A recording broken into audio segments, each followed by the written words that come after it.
Bon matin, bon mercredi tout le monde. J'espère que ça va bien. Nous sommes notre rencontre hebdomadaire de nombril de semaine. Euh, Est-ce que vous m'entendez bien? Je vais faire juste une petite chose. OK, alors je suis sur le 3G. Communication devrait super bien aller. Moi signe si vous m'entendez bien. Petit cœur, petit pouce, quelque chose, un petit commentaire, bonjour, bonjour, juste pour qu'on soit connecté, qu'on se connecte bien. Yeah! Super! Bonjour Hélène! Oui, alors on est là aujourd'hui, mercredi, température intéressante. Intéressante, hein? Un petit peu déprimante des fois. Il fait froid, il neige, il fait soleil. Bonjour Mireille! Il fait soleil, il fait beau. Après ça, 2 minutes après, il neige, il pleut. Vive la résilience. Vive la résilience et nous expérimentons vraiment, que ce soit à Québec ou Montréal ou France même, c'est un temps de stagnation, c'est un temps CAFA. Alors, cette saison-là, c'est vraiment une saison où c'est froid, c'est humide et c'est lourd. Et bonjour Sylvie aussi. Je vais laisser les gens arriver se dire bonjour. C'est toujours un moment le fun parce que on s'attend, on a hâte de se parler, on a hâte de se connecter. Puis il y a plein de nouveaux membres aussi, il y a plein de gens qui se sont joints à nous aussi. On est rendu à 1600 quelque chose, 150 ou je ne sais trop, dont 1642 femmes et peut-être 6 hommes. Alors bienvenue messieurs, je suis très heureuse de vous avoir avec nous. Bonjour Micheline aussi. Très beau moment ce matin de me joindre à vous. Euh, donc, un temps CAFA, donc c'est une saison où on est porté à pas bouger et en plus, on est en confinement. Je ne sais pas si vous voyez une différence dans votre corps. Je ne sais pas si vous voyez une différence dans votre relation avec l'assiette, avec la nourriture qui est souvent aussi réconfortant. Hein, notre relation avec la perspective de manger change. On a peut-être plus souvent la main dans l'armoire pour aller chercher quelque chose ou dans le frigo. Donc, c'est ça. Alors, on est dans un temps où il faut porter attention particulièrement parce que dans la saison, les éléments présents, c'est stagnation, manque, tu sais, il y a lourdeur, froidure, comme dirait Fred Pellerin, puis c'est vraiment où il faut venir nous contrebalancer, surtout qu'on est en confinement, donc on est porté probablement à moins bouger. Et la maxime qui dit moins on bouge, moins on a le goût de bouger. Dites-moi si c'est votre cas à vous aujourd'hui. Faites juste me faire les petits commentaires, voir, parce que moi, là, c'est réellement ça qui se passe aussi. Moins je m'entraîne pour faire le vélo ou le tapis ou courir, plus mon corps fait comme... Quand j'arrive pour mettre mes souliers, ça y tente pas, puis il se trouve toutes les bonnes raisons du monde pour pas le faire. Alors, bonjour Mireille. Alors, c'est vraiment le temps où qu'il faut venir contrebalancer ça, donc activer, parce que plus on est stagnant, plus on s'alourdit, plus on s'alourdit, plus on est stagnant, et c'est vraiment, vraiment la roue qui descend. Hein? C'est comme, ça nous tire vers le bas. En plus, on mange plus. En plus, on cherche un peu de réconfort. On perd nos repères, donc notre portée va être à prendre du poids émotif, à prendre du poids aussi physique parce que on s'alourdit. Et si on prend une pause, parce que moi je parle jamais de perte de poids, hein. Vous verrez jamais un post, n'importe quoi où je vais parler, dire venez perdre du poids, parce que c'est pas ça qui est important. Ce qui est important, c'est de repuiser ou retablir sur notre sagesse intérieure qui a le corps, qui est une superbe création divine incroyable et que l'Ayurveda nous ramène à reconnecter vers. Ça se dit pas, mais on va se dire que c'est correct aussi. Donc, cette sagesse-là qu'on porte à l'intérieur, il s'agit juste de s'observer et de mettre en place des rituels pour s'activer. C'est vraiment le temps d'activation, c'est le printemps. Et si on regarde la nature actuellement, qu'est-ce qu'elle fait? Bonjour Ginette, je passe un petit commentaire pour te souhaiter une bonne fête en retard en même temps. Donc la nature actuellement, elle est plus en stagnation et en même temps, euh, elle s'active silencieusement. Donc la sève des arbres, sans qu'on le voit ou on le perçoive, à moins d'avoir une chaudière pour venir récupérer l'eau d'érable, on voit pas, mais la sève est en train de monter. Donc, ouais. Donc, tristesse, lourdeur, pensée négative. Je ne sais pas si vous voyez aussi là, sur le web, c'est déprimant, là, sérieusement. Là, je me suis fait prendre au jeu, même si j'en parle, de commencer à lire les nouvelles avant d'aller écrire le matin. Pas une bonne idée, vraiment pas. Il faut vraiment se recentrer sur... On va suivre quand même ce qui se passe. On n'a pas besoin d'être autant sur les réseaux sociaux parce que réellement, c'est assez lourd. Donc, je ramène ça à Kapha. Kapha qui est l'élément eau et terre. Hein, on veut souvent comprendre on est fait de quoi. Est-ce que je suis plus Pitta, plus Vata, plus Kapha? On est les 5 éléments, on est les 3 doshas. Et en ce moment, là, on peut se le dire, là, on était dans un temps Vata où tout était en super activité planétaire. Tu sais, j'allais aux ateliers, le dernier atelier que j'ai fait avant le confinement, c'était au monastère.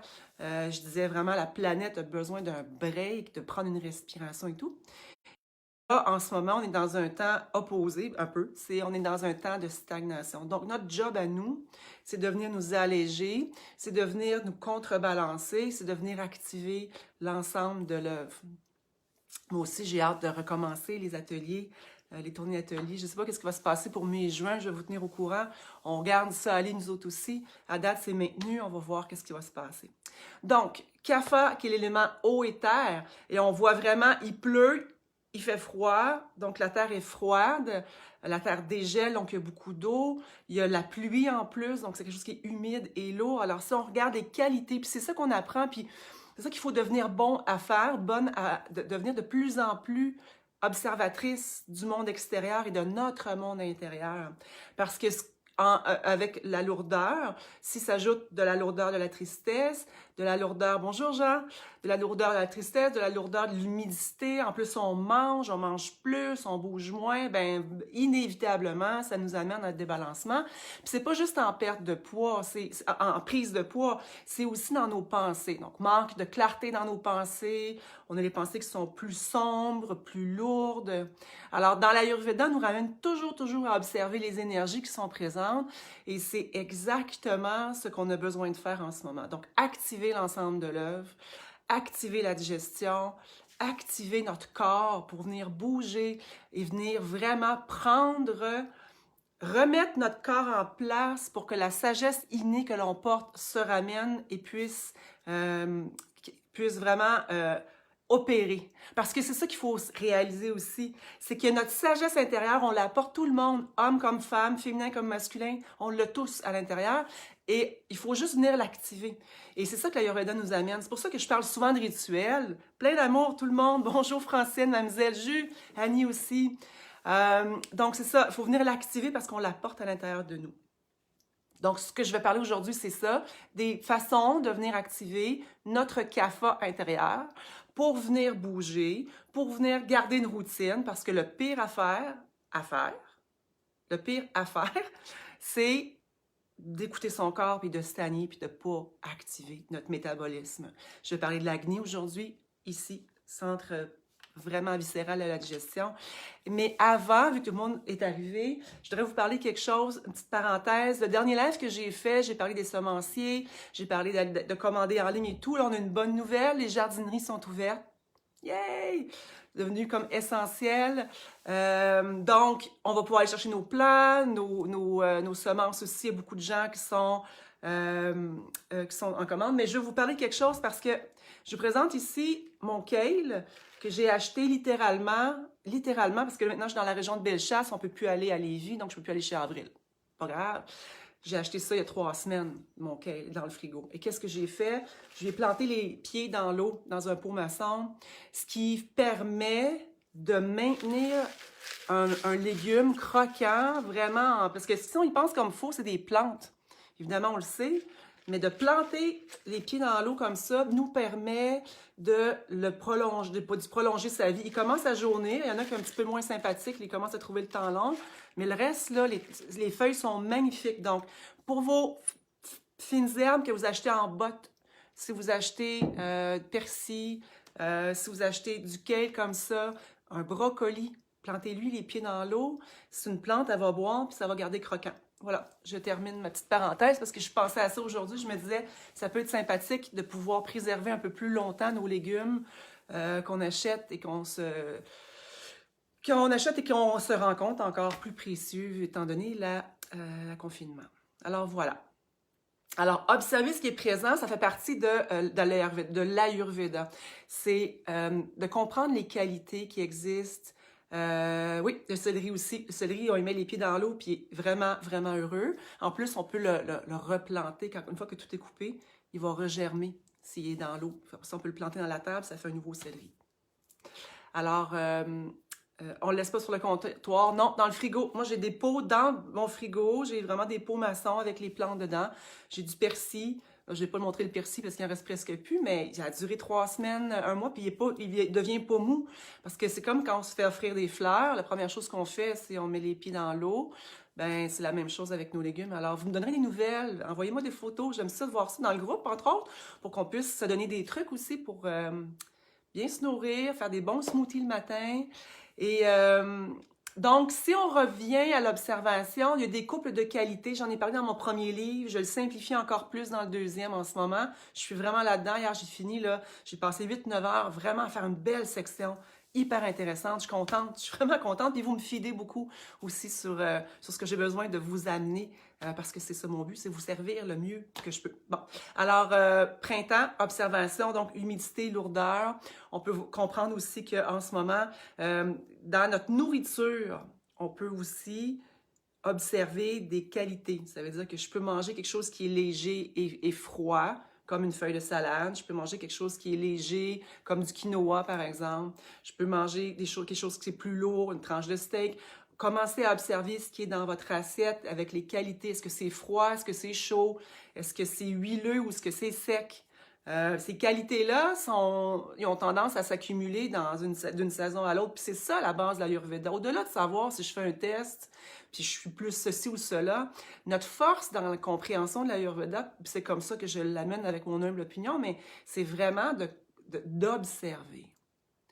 Observer pour voir ce que ça fait, puis après ça, réajuster ce que j'ai besoin de réajuster. Et ça nous permet d'arrêter de suivre les modes, arrêter de suivre ce que quelqu'un dit, puis que l'autre mode, puis que l'autre ci, puis l'autre ça, parce que c'est ça qui arrive aussi, c'est que là, on ne sait plus vers qui aller, vers quoi aller, alors que notre meilleur juge, c'est notre intuition, notre corps, notre oomph. Ça me fait du bien quand je le sens ou pas? Est-ce que ça me fait du bien quand j'entends ça ou pas? Ce genre de musique-là, ce genre de conversation-là, ça me nourrit-tu ou pas? C'est des choses de connexion avec soi, avec notre entourage, qui nous servent de baromètre pour faire des choix. Puis c'est pas de dire, ah, là, je vais prendre une liste de tout ce que je peux manger parce que ma dominance, c'est plus eau et terre, donc je ne mangerai plus jamais de ceci, cela. Je vais aller juste vers ça. C'est pas ça. C'est des nuances. C'est ça aussi la beauté de tout ça, c'est que c'est les nuances. Donc, en simplifiant, aujourd'hui, on parle du printemps, on parle des qualités printanières qui sont lourdes, stagnants. La terre se prépare, se gorge d'eau pour être capable d'être nourrissante pour les semences qui sont déjà en terre ou celles qui vont germer. Je prends une pause parce que c'est génial quand on comprend et on réalise en ce moment. La neige fond, la terre se gorge d'eau. Dans l'Ayurveda ou dans la perspective yoga Ayurveda, l'eau, c'est protecteur, nourricier, enveloppant. Puis c'est parce que l'eau est là que la racine peut se faire. Donc, notre corps est à 80% d'eau. Nous aussi, on n'est pas différente de la Terre, on n'est pas différent de la Terre. On est exactement la même microplanète. Hein? C'est microcosme, macrocosme, c'est exactement la même chose. Hubert Reeves le dit. On est tous des poussières d'étoiles. Donc, on a les mêmes éléments à l'intérieur de nous. Alors, quand on est dans un environnement où c'est plus froid, plus lourd, où on bouge moins et où on mange plus, bien, inévitablement, on va porter à débalancer. Donc, qu'est-ce que je fais pour garder ma drive, l'énergie dans ces temps-ci? Bien, je vais vous partager ce que moi je fais. Premièrement, je me ramène à la digestion, le feu digestif, qui est l'agni. Agni en sanskrit qui veut dire ignition, comme quand on part la voiture. C'est vraiment ça. C'est le feu. Chakra ici, plexus solaire, donc c'est le 3e chakra, couleur jaune. Un chakra décrit il y a 5000 ans, 6000 ans, c'est vraiment des points de jonction entre le corps physique, le 1% que nous sommes, et le 99% d'énergie qui nous entoure. Donc, on est capable de déterminer ça maintenant parce qu'on a maintenant les outils pour le faire. Donc, les gens qui sont plus cartésiens, qui disent « Moi, si je le vois pas, je le sens pas, je n'y goûte pas, ça n'a pas été étudié, ça n'existe pas », il y a d'autres choses beaucoup plus grandes que ça. On peut même mesurer maintenant avec des outils scientifiques, donc les sceptiques seront confondus, qu'on peut mesurer la vibration du cœur, comme quand on fait nos méditations le dimanche, à 9 mètres de distance. On est capable de ressentir et de mesurer de façon scientifique l'énergie. Donc, enfin, on réalise qu'on est beaucoup plus qu'un corps physique. Donc, on se ramène ici, centre d'énergie, la digestion. C'est ici que tout se passe. C'est ici qu'on digère ce que l'on vit. C'est ici que l'on digère ce que l'on mange aussi. Je vais avoir un bon gros morceau dans mon livre sur l'Agni. Et dans le fond, c'est simple à comprendre. C'est que c'est notre estomac, c'est le centre de la transformation, de la transmutation, et il s'active de plusieurs façons. Entre autres, avec des mouvements de torsion. Ça veut dire que quand je tourne mon tronc, ce côté-là, ici, je viens bouger mon estomac. L'autre côté aussi. Juste de faire ces mouvements-là. Le matin, en s'éveillant, quand on se lève du lit, faire la torsion du tronc, va venir bouger, activer le centre digestif. C'est un Franklin, c'est un foyer. Moi, j'en ai un ici, c'est pas tout à fait un vrai foyer, mais c'est un feu qui roule. Ça fait du bien pareil. On a un foyer, il faut qu'il soit activé, il faut l'activer consciemment. Donc, en faisant des mouvements de torsion, donc c'est le rituel numéro 1. Bouger et bouger doucement, mais bouger. C'est vraiment ça. Parce que le corps fait comme « arc ». Ça ne me tente pas de bouger. Faites-moi des petits pouces si vous êtes avec moi là-dedans. Parce que il n'y a pas personne, je pense, qui fait comme « yeah, je vais courir 5 km, ça me tente tellement ». Dites-moi si ça vous ressemble. Oui, c'est ça. Ça ne nous tente pas tout le temps. La tête va nous amener à dire « non, tu le fais pas ». C'est vrai que c'est comme ça. Il n'y a pas une fois que c'est comme il n'y a pas une fois que je fais comme OK, ça me tente vraiment, là, j'ai goût de giguer parce que je m'en vais courir, c'est pas vrai. Même de ce temps-ci, ma tête, elle m'amène à même pas vouloir monter sur le tapis. Parce que c'est plate, puis c'est blablabla. Toutes les bonnes raisons du monde. Il fait pas beau, il fait froid, il pleut, blabla. Le cerveau va nous amener dans une perspective que bouger, c'est pas le fun. Alors, commencer à bouger très simplement va juste commencer à activer. Donc, il y a certaines positions de yoga aussi qui peuvent aider. Je n'entrerai pas dans les détails aujourd'hui, mais pensez torsion, juste le fait de bouger, d'activer vraiment au niveau du ventre, tourner, faire la laveuse, en fait, c'est vraiment ça, c'est littéralement ça. Faire le mouvement pour venir activer. Deuxième chose, les épices. Les épices, les épices vont venir stimuler le feu digestif. Puis quand je parle d'épices, vous avez ceux qui me suivent depuis, je sais pas, 5, 6, 7 ans, 8, 9 peut-être, je sais pas, avant même Santé la vie, j'écrivais des articles dans le magazine Mieux-être, entre autres, dans le magazine, et c'était vraiment sur stimuler le feu digestif. J'avais créé le mot eau digestive, et depuis ce temps-là, ça a fait son petit bonhomme de chemin. Alors moi, c'est vraiment, ici, à l'intérieur de ça, je mets des épices qui me tentent. Alors, c'est toujours le gingembre. Le gingembre est tout le temps là. On ne devrait pas s'en passer. C'est une plante qui a des vertus. Puis quand je parle de vertus, je parle de molécules actives, bioactives dans le sang, des molécules bioactives dans la plante qui se transforment à l'intérieur du corps. Donc, quand on parle de gingembre et de propriétés antivirales et antibactériennes, OK? Donc, le gingembre, il faut faire attention parce qu'il ne faut même plus dire le mot antiviral. Hein? Je ne dis pas que c'est... Il faut vraiment être hyper clair. Les plantes ont su se développer des habiletés pour se défendre du monde extérieur, des agresseurs, comme les virus, les bactéries, les champignons. Donc, ils ont des propriétés, certaines d'entre elles plus que d'autres, antifongiques, antibactériennes et antivirales. Ils viennent aussi stimuler l'immunité. Et comment l'Ayurveda voit ça? En stimulant la digestion, en activant le feu digestif, en activant oui, le gingembre, c'est la vie, certain. En activant le métabolisme, on va venir optimiser le potentiel du corps naturel à avoir une immunité qui est grande. Si c'est lourd, si c'est vraiment là, humide, lourd, qu'on en mange trop, qu'on mange trop de lourdeur, bien, le corps, naturellement, notre immunité va être affectée. Donc, une façon de supporter notre corps pour avoir une immunité optimale, activer la circulation en mouvement. Deuxièmement, activer avec le gingembre, qui est une plante qui a des propriétés chaudes. Donc, si c'est froid et humide d'un côté, qu'est-ce qu'il faut que je vienne faire pour venir rebalancer? On vient chercher la chaleur et le gingembre, c'est le top. Vraiment.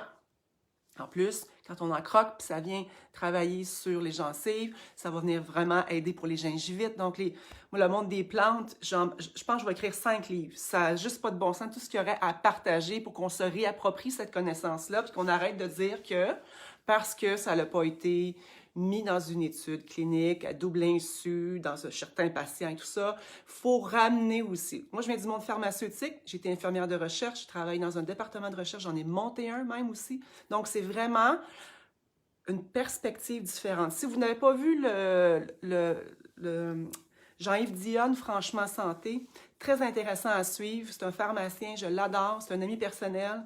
Il a fait cette semaine un post, un live sur... il a fait une petite montée de lait sur, justement, avoir la science infuse ou pas, puis il est très intéressant. Donc, allez sur son site Franchement Santé. Bref, je ramène à qu'est-ce qu'on peut faire concrètement dans notre quotidien pour activer, pour éviter de s'alourdir, éviter et activer notre métabolisme. Donc, évidemment, gingembre, je n'ai parlé. Quelle autre épice, quel autre plant va venir stimuler la digestion? Le persil. Le persil, ma grand-mère, elle mettait toujours des morceaux de persil dans l'assiette. Personne ne le mangeait. Il mérite beaucoup plus que cette place-là dans notre vie. Petite place pour faire une décoration sur une sandwich pas de croûte. Le persil, c'est pas ça. Le persil, c'est une plante qui devrait être partout. Je vais répondre à Annie, c'est une bonne question.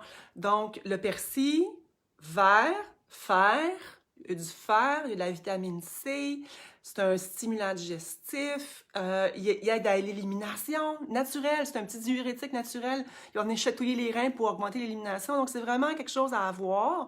Une infusion de persil, là, c'est vraiment de voir la chlorophylle, la couleur change. On peut mélanger basilic avec du persil, avec un peu de cannelle, un peu de gingembre. Laissez aller votre intuition. Parce que je vois, là, tu sais, je fais des émissions Santé la vie, je partage des recettes avec ma bouche, donc c'est pas écrit, là, et les gens demandent où est-ce qu'elle est la recette.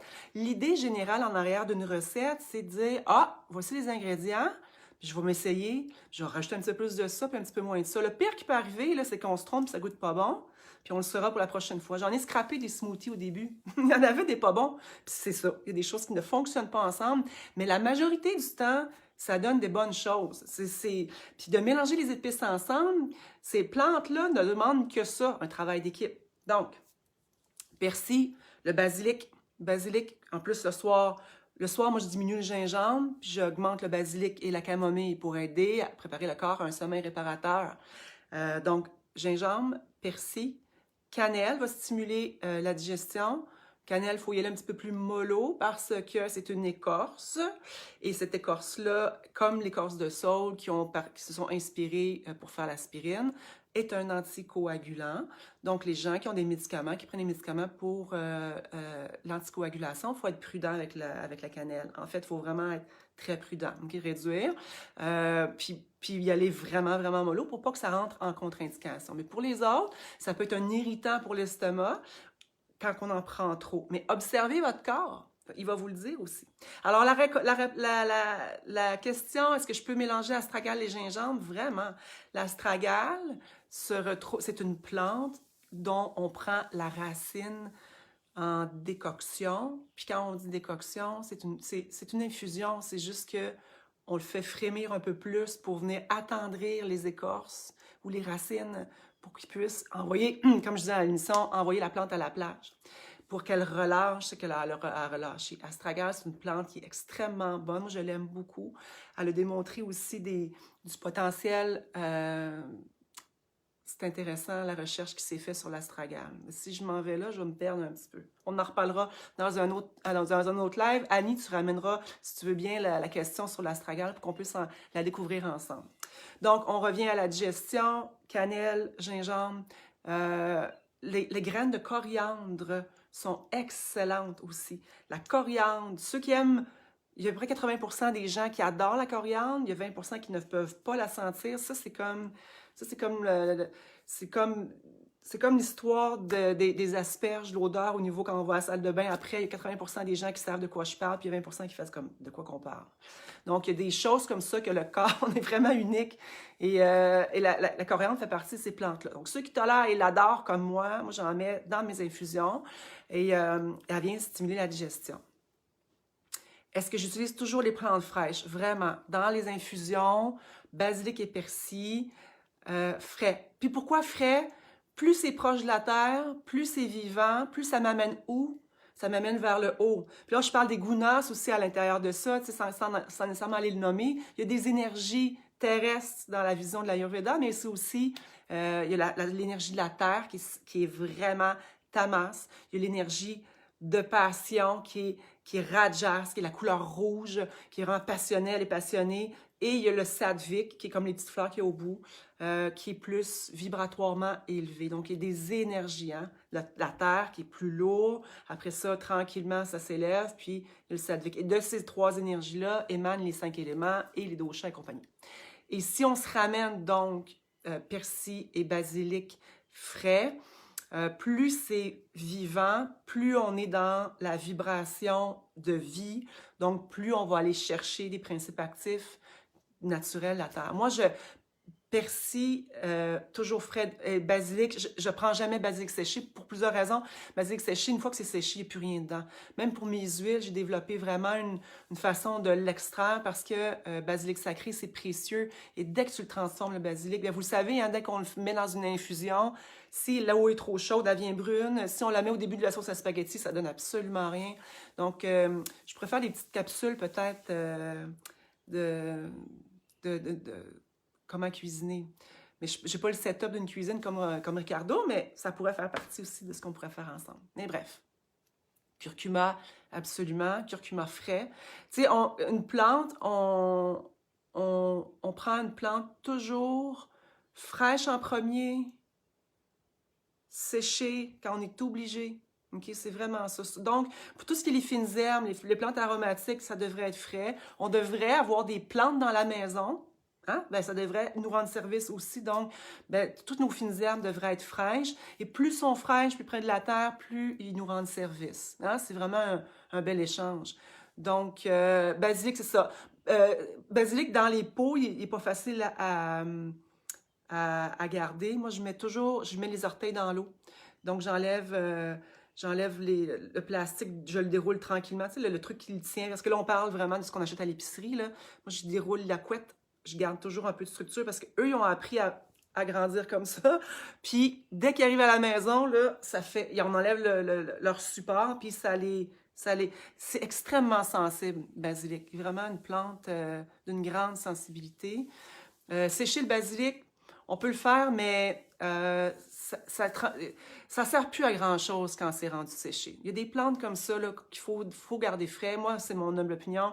Donc, graines de coriandre, ça marche. La cannelle, ça fonctionne. La poudre de curcuma ou la poudre de gingembre, ça peut donner du goût, mais on n'aura pas autant de principes actifs que quand la racine est fraîche puis qu'on la fait infuser. Donc, quelle température pour infusion? L'idée, c'est de ne pas brûler la plante. Imaginez-vous que vous êtes une plante, puis vous recevez sur la tête de l'eau chaude. Ben, on n'est pas obligé. Ça n'a pas besoin d'être violent. Ça n'a pas besoin d'être violent. Ça peut, puis le basilic, d'ailleurs, il nous parle quand on fait ça. Hein? Il vient brun tout de suite, fait comme là. On peut tirer tranquille. Donc, l'idée, la chaleur, c'est vraiment de venir libérer les principes actifs tranquillement. Comme je fais mes huiles complètement différentes de la façon traditionnelle ayurvédique qui est super, moi je le vois différemment, surtout avec les plantes d'ici. Je ne fais pas bouillir comme eux font avec l'eau, les plantes et tout. Je le fais complètement différemment parce que j'ai une vision respectueuse complètement de leur façon de faire. Moi, j'ai adapté la mienne avec les huiles et ça fonctionne extrêmement bien. Alors, on ramène à l'estomac, à l'agni, au feu digestif, stimuler la digestion. L'eau chaude, Même si vous prenez juste de l'eau chaude, seule, plate, ça c'est vraiment, je sais pas vous autres, moi j'aime pas vraiment ça. Quand j'étais petite, ma grand-mère me servait toujours une tasse. Hein? Quand je me réveillais le matin, je couchais chez elle, veux-tu une bonne tasse d'eau chaude en te réveillant? Je trouvais ça tellement plate, mais en même temps, comme ado, c'était plate, mais en même temps, dans la réalité, les grands-mamans le savaient. De boire quelque chose de chaud en s'éveillant le matin, ce que ça fait, ça vient partir le foyer, ça vient activer le feu. Donc, si on trouve ça plate, de l'eau chaude, moi je mets gingembre ou je mets quelques feuilles de basilic, comme j'ai mis ici dans mon verre, j'ai le gingembre dans le fond, en petits morceaux ou râpé, puis j'ai la feuille de basilic. Je n'ai pas fait d'infusion là, j'ai juste laissé tremper les plantes et avec tranquillement, ben, le basilic, déjà, elle a commencé, l'eau, elle sent complètement. Donc, l'eau chaude, la grand-maman le savait, eau chaude, on devrait prendre l'eau chaude, c'est pas quelque chose qu'on fait tout le temps, on va le prendre dans un café, on va le prendre dans un thé, mais de l'eau chaude le matin, ceux qui ont de la difficulté à aller à la salle de bain, à l'éliminer, c'est vraiment le remède de choix, eau chaude citron aussi. Donc, stimulation de la digestion, le citron, donc dans le goût qui est amer, va venir stimuler aussi la digestion. Donc, on a commencé en parlant de l'importance d'observer, on a commencé en regardant l'importance aussi de ce qui se passe dans notre quotidien. C'est le printemps, donc il faut venir activer l'ensemble de l'œuvre, vraiment, il faut venir bouger, il faut aller au-delà de ce que la tête. On a parlé aussi de l'importance de prendre des plantes fraîches, oui, dans notre eau.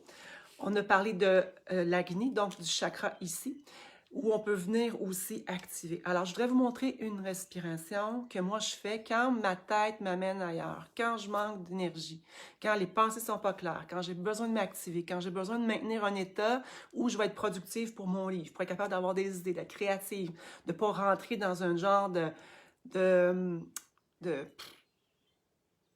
comment dire ça, de lourdeur là, qui est comme présente, hein? C'est comme un grand dimanche tranquille en continu. Alors, je vais vous montrer comment je respire. Alors, l'idée, c'est le dos droit. Encore une fois, on ouvre les épaules, on s'assure que le nez a été mouché et que l'huile, moi, je mets toujours une nésène ou une huile à l'intérieur du nez pour venir ouvrir les voies respiratoires. Après ça, on prend ici les mains vers le haut et quand on fait, on inspire.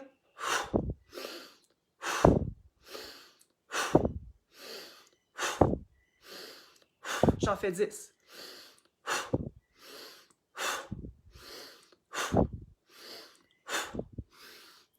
10.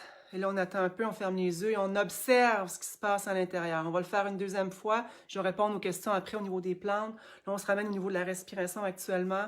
Cette respiration-là va venir amener la circulation ici au niveau de la tête, au niveau des poumons. On active au niveau pulmonaire ce qu'on veut garder en équilibre. Hein? On vient vraiment activer et on se sert réellement de notre force respiratoire pour venir activer l'Agni. Alors, on relâche. J'aimerais ça qu'on le fasse, qu'on puisse le faire ensemble. Alors, on lève les bras comme ça. On vide les poumons. On inspire. Et on expire en descendant les bras.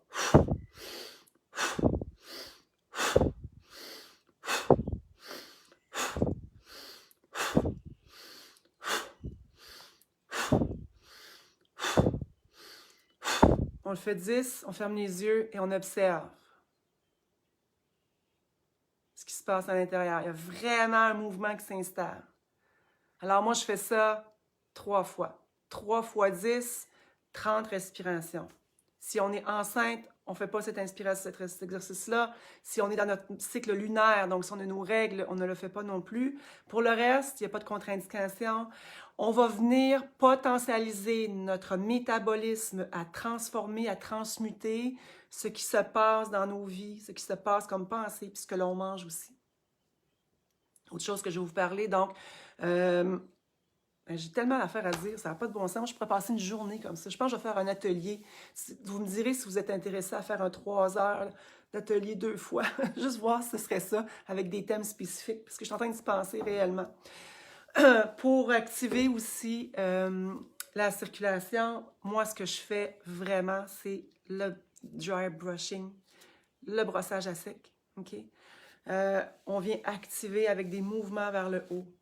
Là, on est au printemps, cellulite, un petit peu, le corps a besoin de mouvement. Donc, on vient vraiment enlever la au niveau... ouais, Marie-Josée, ça vous tente hein, de faire des ateliers, 3 heures, peut-être 2 ou 3, peut-être...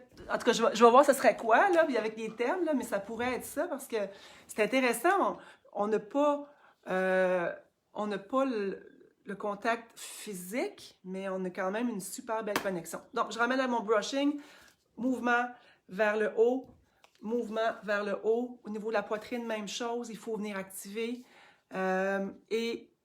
Oh wow! Francine, j'ai l'impression que l'air vient tout d'un coup d'entrer dans mon corps. Yes!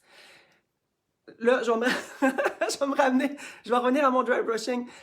Pour l'exercice respiratoire, ce qu'on vient mettre à profit, ce qu'on vient tabler, en fait, c'est le prana, c'est le vata en nous, la force vitale. Vata, vent et espace, vient complètement renverser la stagnation. Pensez à la planète avant le COVID, la planète maintenant. On était Vata avant, puis on est rendu Kapha. C'est vraiment ça. Donc, je pense que on est capable de trouver un mix entre les deux. C'est ça l'idée. Donc, quand on fait ça, on a l'impression que l'air entre. On a vraiment une force vitale. C'est ça notre drive.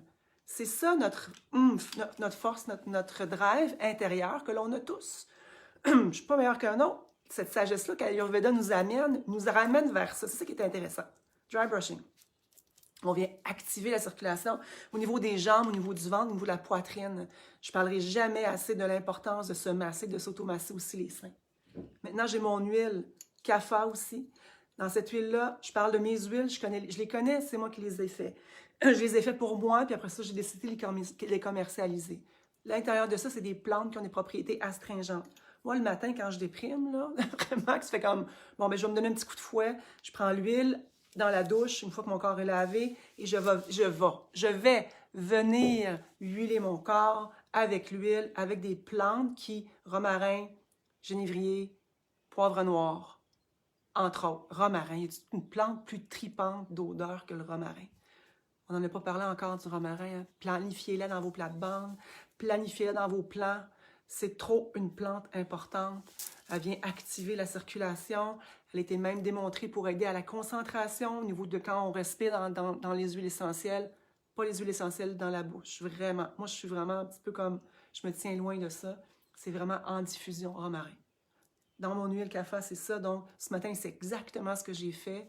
J'ai activé le corps avec le dry brushing, avec ce que je viens de dire là, puis avec la respiration. Donc, on a vraiment fait le tour aujourd'hui de plusieurs rituels. Puis, tu sais, j'utilise le mot rituel, c'est vraiment pas pour être à la mode. De plus, tout le monde en parle, les rituels, les rituels. En fait, ce que c'est, là, c'est vraiment, vraiment un retour à soi, avoir une discipline, retablir sur notre sagesse intérieure. C'est vraiment ça qu'on a besoin de faire. Sur mon site, j'ai un petit guide de rituels. Je ne sais pas si certains d'entre vous l'ont ou pas, ou certains d'entre vous l'ont ou pas. Je vais mettre le lien dans la vidéo. Parce que c'est vraiment... c'est des rituels printaniers qu'on peut faire. Il y en a plein d'autres. Puis je suis en train d'en créer d'autres aussi en écriture. J'étais en feu hier, là. Je pense que j'ai écrit pendant je ne sais pas combien de temps. Mais il y a plein de choses qui popaient, qui sortaient. Il y a plein de livres partout. Il y a plein de sagesse qu'on peut prendre puis ramener. Alors, c'est vraiment ça mon but, moi, de connecter aujourd'hui avec vous. C'était notre petit dîner Allure midi, prendre soin de soi. Est-ce qu'il y avait d'autres questions sur les plantes? Juste voir. Non, est-ce qu'on... OK, Marie-Ève pose la question, est-ce qu'on fait bouillir de l'eau avec le gingembre et le basilic? Alors, attends un petit peu, c'est marqué ici, voir plus, un peu plus loin. OK, alors, la façon qu'on fait l'eau de gingembre, on met les plantes, la racine dans l'eau, 1 pouce, un peu comme ça, pour 4 tasses d'eau. On la pèle, on la met en petits morceaux ou en tranches. On fait frémir, pas bouillir. Quand on fait bouillir quelque chose, tu sais, souvent on parle des aliments crus versus les aliments cuits, puis là on dit « Ah, cuire, c'est pas bon, on perd les vitamines ». Il y a plusieurs façons de voir ça. Hein. Ça pourrait faire partie d'un atelier sur la nutrition ayurvédique, mais puis ayurvédique et québécoise et nord-américaine et tout ça, là. Mais de faire réchauffer les aliments, on libère des principes actifs qui ne seraient pas nécessairement relâchés puis qui passeraient au travers de notre système digestif autrement. Mais pour en venir frémir, donc on fait frémir le gingembre, puis après ça, le basilic, on ne le fait jamais bouillir. Donc, le basilic, moi, je le mets dans ma tasse, à plante fraîche. Je fais bouillir le gingembre, frémir. Puis quand il est prêt, environ 10 minutes, on voit la couleur de l'eau qui change. Alors, plus on le fait frémir, plus il concentre. Alors, faut y aller mollo quand même. Puis après ça, on vient insérer l'eau sur le basilic. Voilà, c'était la façon de faire. Alors, je souhaite que, collectivement, on ressorte grandi de cette expérience-là. Mon but, c'est vraiment de vous nourrir le plus possible de façon authentique au meilleur de mes connaissances. Je n'ai pas la science infuse. J'ai 25 ans d'expérience comme infirmière, 10 ans comme infirmière et dans le milieu pharma et de la recherche et de l'aromathérapie et des plantes et de l'ayurveda. Ce que je dis, c'est pas la science infuse, c'est au meilleur des connaissances que j'ai acquises au cours des dernières années. Et je souhaite que ces connaissances-là servent, nous rendent service, qu'on retourne à la terre, qu'on retourne aux plantes, qu'on retourne à se faire confiance que nous avons inné de façon innée à l'intérieur de nous. On a vraiment, vraiment une intuition, on a nos connaissances qui sont là. Il faut retourner puis se faire confiance. Et en même temps, savoir ce que l'on fait. Alors, je ferai quelque chose dans l'atelier, c'est sûr que je vais parler des huiles essentielles, la façon que c'est utilisé actuellement. Moi, j'ai une grande prudence vis-à-vis de ça. Je veux qu'on sache comment s'en servir et pas que ce soit un petit peu comme n'importe quoi. Alors, je vous remercie d'avoir été là. Je vais mettre le lien de... ouais, merci Marie-Jo d'être là. Mais Mireille aussi. Marie-Ève, vous êtes vraiment des régulières. Hein? Ça me rend, vous savez que ça me fait du bien à moi autant qu'à vous hein, de le faire. C'est comme si ça ramène dans le dharma. Si vous n'avez pas vu si vous n'avez pas lu le livre, dans le chapitre 3, je pense, je parle Hey, merci Jean d'être là. Les filles, c'est parce que je parle souvent, on a Jean qui était là avec nous aujourd'hui. On va juste reconnaître, parce qu'on en a besoin d'hommes dans ces groupes-là aussi, Seigneur, qu'on puisse se ramener au centre. Et voilà, merci Jean des commentaires. France, Lynn, tant mieux. Donc, je reviens au Dharma. Allez voir dans le livre, je parle du Dharma beaucoup, sur l'importance de suivre sa passion. C'est ça, c'est de suivre son cœur. Alors, dans ces jours-là, que vous êtes en confinement, retrouvez la passion de ce que vous aimez faire. Hein? C'est vraiment un must, parce que plus on fait ça, plus on est capable de partager nos cadeaux uniques. On a tous des cadeaux extraordinaires. Alors, ouais, je suis contente. Merci beaucoup à tout le monde. Grande vibration dans le corps, dans le cœur. Alors, on se revoit dimanche, 9h, pour notre méditation. Dites en groupe ouais, à dimanche, 9h. Je vais le faire dimanche.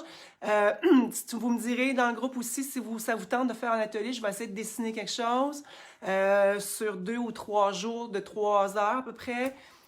José, c'est pas grave. Tu pourras le réécouter, tu t'es mêlé. C'est sûr que c'est mêlant des jours, hein, c'est plus comme avant. Alors, tu pourras le réécouter, il va être posté sur le groupe. Marie-Claire, bonjour! Alors, Marie-Claire, c'est une femme qui a participé à ma retraite, je pense. Marie-Claire, tu me diras où est-ce que tu étais? Je pense que c'était au monastère. Et après ça, elle a commencé à faire une petite entreprise avec ses enfants pour des semences. C'est vraiment intéressant.